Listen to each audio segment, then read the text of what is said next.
7,90,000 কোটি টাকার বাজেট ঘোষণা, রাজস্ব লক্ষ্যমাত্রা 5,64,000 কোটি টাকা, ঘাটতি 2,26,000 কোটি। টেলিভিশনে সম্প্রচারিত বক্তৃতায় বাজেট উপস্থাপন করেন অর্থ উপদেষ্টা ডক্টর সালেহ উদ্দিন আহমেদ। বাজেটের আকার ধারাবাহিকভাবে বাড়ার প্রবণতায় ছেদ পড়ল এবারের বাজেটের আকার 7,90,000 কোটি টাকা, যা গতবার ঘোষিত বাজেটের চেয়ে 35,000 কোটি টাকা কম।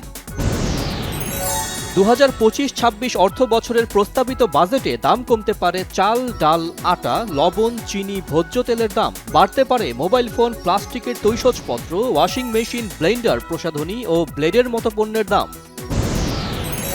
আগামী অর্থ বছরে দরিদ্র জনগোষ্ঠীর জন্য 4,166 কোটি টাকা এবং জুলাই গণ অভ্যুত্থানে শহীদ পরিবার ও আহতদের জন্য 405 কোটি টাকা বরাদ্দ রাখা হয়েছে বাজেটে। প্রস্তাবিত বাজেট আগের বাজেটেরই ধারাবাহিকতা মন্তব্য করে বিএনপির স্থায়ী কমিটির সদস্য আমির খসরু মাহমুদ চৌধুরী বলেছেন, এই বাজেট বাস্তবায়ন আগামী সরকারের জন্য চ্যালেঞ্জ হবে।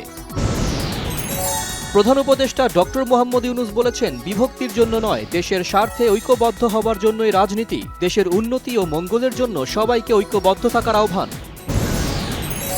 সুষ্ঠু নির্বাচনের জন্য অন্তর্বর্তী সরকারকে ক্ষমতায় বসানো হলেও একটি দলকে সংগঠিত করে নির্বাচন ঠেকাতে চান কয়েকটা উপদেষ্টা, অভিযোগ বিএনপি নেতাদের। দলের নিবন্ধন ও প্রতীক দাঁড়িপাল্লা ফেরত পেতে প্রধান নির্বাচন কমিশনার এম নাসির উদ্দিনের সঙ্গে জামাতে ইসলামীর বৈঠক। অন্তর্বর্তীকালীন সরকারকে দ্রুত সুস্পষ্ট নির্বাচনী সময়সূচির ঘোষণার তাগিদ দিয়েছে নাগরিক কোয়ালিশন। জুলাই সনদ বাস্তবায়নে রাজনৈতিক দলগুলোর প্রতি সুস্পষ্ট অঙ্গীকারের আহ্বান। মেজর সিনহা হত্যা মামলায় ওসি প্রদীপ ও ইন্সপেক্টর লিয়াকতের মৃত্যুদণ্ড হাইকোর্টে বহাল, বাকি 6 আসামির যাবজ্জীবনও বহাল।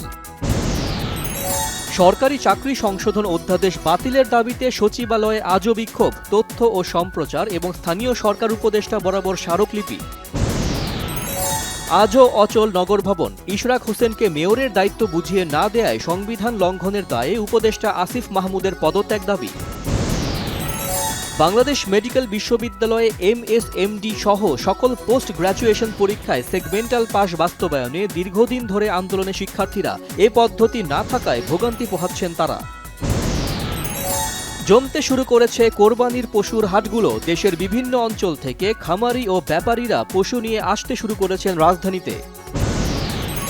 রাঙামাটির জোড়াছড়িতে পাহাড়ি ঢলে ভেসে আসা লাশ উদ্ধার, 3 দিনের ভারী বৃষ্টিতে জনজীবনে চরম ভোগান্তি।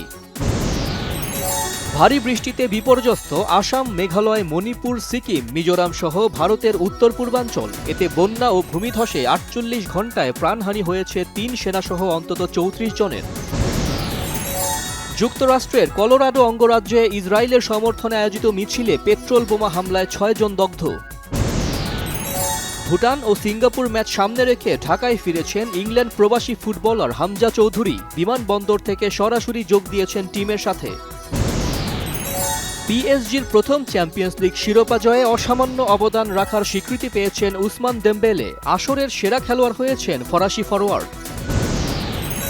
ছেলে নিবিড় দুর্ঘটনায় আহত হওয়ার পর থেকে তার জীবন এক জায়গায় থমকে আছে বললেন জনপ্রিয় সঙ্গীতশিল্পী কুমার বিশ্বজিৎ। নিজের জন্মদিন উপলক্ষে প্রতিক্রিয়ায় বলেছেন, ছেলের মুখ থেকে কথা শোনার জন্য অপেক্ষা তার।